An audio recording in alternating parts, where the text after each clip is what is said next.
अब बताइए आज के लिए हमारे पॉजिटिव क्या है? देखिए पॉजिटिव, सबसे बड़ा पॉजिटिव जो दोनों मैंने मिक्स करके किया, ईरान और अमेरिका दोनों की तरफ से युद्ध पर थोड़े नरमी के संकेत आ रहे हैं, इसमें कोई डाउट नहीं।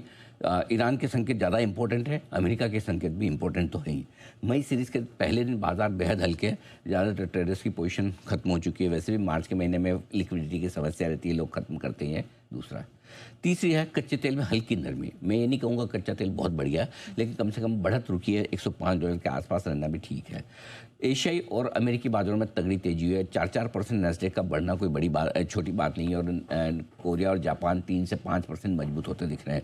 और आखिर में एक और इंटरेस्टिंग और बड़ी खबर है जो ब्रोकिंग फ्रेटर्निटी के लिए, ट्रेडर्स के लिए बड़ी राहत की बात है, क्योंकि आरबीआई ने जो मार्जिन के नियम बड़े कड़े किए थे, जिसमें उनको बैंक गारंटी के अगेंस्ट में 100% कैश मार्जिन की जरूरत जो थी, वो नियम आरबीआई ने 3 महीने के लिए टाले हैं। क्योंकि बहुत लोगों को ये डर था कि सोमवार से, मतलब आज सोमवार, सीरीज़ के पहले दिन से, अप्रैल के पहले दिन से बाजार में 2 चीज़ों का बड़ा दबाव बनेगा।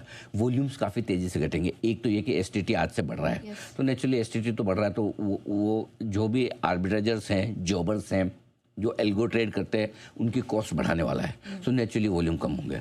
दूसरा वॉल्यूम कम जो है कि आरबीआई ने बैंकों द्वारा ब्रोकर्स को दी जाने वाली फंडिंग टाइट की थी, उसको लेकर भी बहुत डर था कि मार्जिन रिक्वायरमेंट बढ़ेगी। कुछ ब्रोकर्स ने अपने ब्रोकरेजेस भी इस वजह से बढ़ाए। अगर उनको फंडिंग करनी है क्लाइंट्स की, तो अब उनको हायर कॉस्ट पे करनी पड़ेगी। ये दोनों चीज़ें आज जो है, उनमें से एसटीटी तो बढ़ना है, वो तो किसी के हाथ में नहीं, लेकिन ब्रोकर फंडिंग के नियम 3 महीने के लिए आरबीआई ने टाले, ये एक राहत की बात है। तो ये आज 5 पॉजिटिव है। खतरे अभी भी हैं? बिल्कुल है, इनफेक्ट खतरे हैं, बिल्कुल। ऐसा नहीं कि मतलब आप रिस्क हो के एकदम सोच लेके युद्ध खत्म, चलो जश्न मनाते हैं, हवा में फायर मारो तालिबान अफगानिस्तान की तरह, वैसा नहीं है।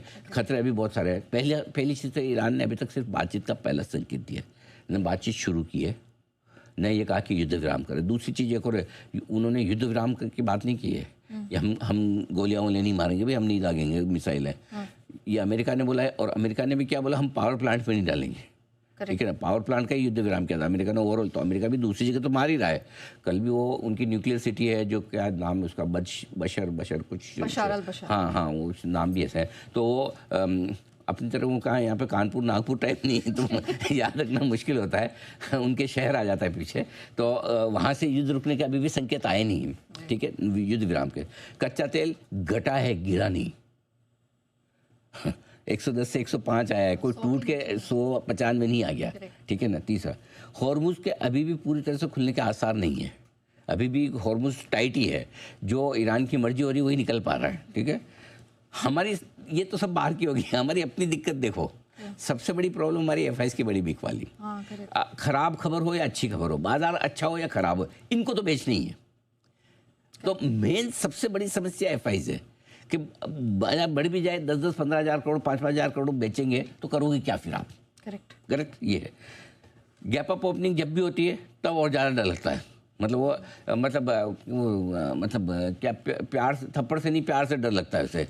मतलब गैप से नीचे खुल जाए उसमें डर कम है, गैप से ऊपर खुलने में डर ज़्यादा लगता है। ऐसा ये गैप से ऊपर खुला मतलब प्यार ही हुआ ना, तो प्यार से ज़्यादा डर लगता है। कर्सी डायलॉग दबंग, ओके। और दूसरी बात यह कि रुपए ने जो सोमवार को किया है वो बहुत कॉन्फिडेंस हिलाने वाला है, इसलिए आज रुपए में एक अच्छी रिकवरी आनी जरूरी है। ओके सर, इसलिए रिस्क अभी खत्म नहीं हुई, कम हुई है। रिस्क खत्म होने में, कम होने में फ़र्क है आपके लिए। ऑलराइट, ठीक है।